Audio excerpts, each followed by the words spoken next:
Sampling and रिकन्स्ट्रक्शनचं सगळ्यात पहिले flat top sampling बघू. क्रिस्टल क्लॉकला कनेक्ट करायचा. जनरेटरचं फ्लॅट टॉप सॅम्पलच्या इनपुटला कनेक्ट करायचं.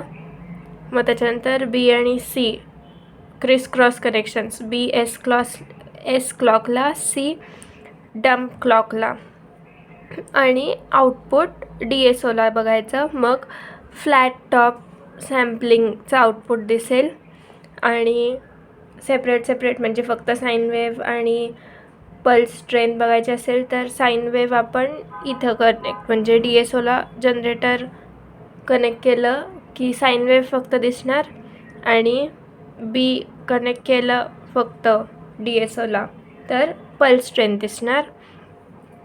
आणि इथे आपण आत्ता जे केलं आहे DSOला कनेक्ट तर आपल्याला डायरेक्ट तिथे पल्स ट्रेन आउटपुट मिळणार. मग आता हे झालं फ्लॅट सॅम्पलिंगचं. आता इथून आपल्याला हे जे सर्किट आहे हे यूज करायचं आहे to reconstruct the sine wave, म्हणजे परत ओरिजिनल सिग्नल मिळाला, म्हणजे हे रिसिव्हर सर्किट आहे. मग काय करायचं, आउटपुट बाकीचे इकडचे कनेक्शन सेम, आउटपुट रिकन्स्ट्रक्शन सर्किटच्या इनपुटला द्यायचं आणि होल्ड पल्स बी पॉईंटवरून अजून एक आपण वायर लावणार, ती होल्ड पल्सला देणार. मग D आणि C1 शॉर्ट करायचं आणि इकडे आउटपुट चेक करायचं.